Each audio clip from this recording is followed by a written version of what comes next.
Hey Pasadena, it's your weekly 2-minute-ish recap of the City Council meeting, special Wednesday edition. I'm Councilmember Jason Lyon, Pasadena District 7. As usual, we started this week in a closed session with legal counsel where we discussed some real estate matters involving the 17 homes the city is reacquiring from Caltrans in the former 710 freeway zone. And we considered the initiation of litigation, but as of yet, there's no reportable action on that. You can expect to hear more on both matters soon. In the public session, we started with a consent calendar that included about $6.5 million in new contracts for goods and services and acceptance of about $300,000 in new grant funding for certain projects. The new business agenda was packed. As part of the ongoing budget process, we opened the formal hearing on the city's annual fee schedule and continued the ongoing hearing on the city's operating budget. Those will both be up for a vote at the council on June 2nd. We approved the city's annual and 5-year action plans for housing programs, which is part of the federal government's funding requirement. Next, we had an interesting report from the city's Human Resources Department on recruitment and vacancies among the city staff.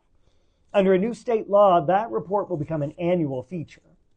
Right now, the city has a vacancy rate among approved positions of just shy of 10%, which struck some council members as high, but we don't yet have data from other cities to know how that compares to the norm.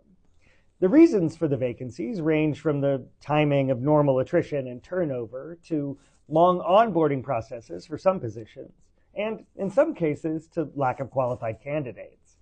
You can expect that conversation to continue even before next year's annual report. From there, the council looked at the city clerk's proposed processes for filling vacancies on the council and appointing a council compensation committee. You'll recall that in November, Pasadena voters approved charter amendments on both of these subjects, which directed the council to enact implementing ordinances. This was the first step in that process. Finally, at a little before 10 p.m., we got to the main item of the night, which was the appointment of 6 members to the Pasadena Rental Housing Board, 3 tenant seats, 2 at-large seats, and a tenant alternate. If you've been following the Housing Board since Pasadena voters created it by passing Measure H in 2022, you'll know that there's been some ongoing tension around the mandated structure of the board, which includes 7 tenant seats, 1 for each council district, and 4 at-large seats. In the first round of appointments, the at-large seats went to 2 landlords and 2 tenants.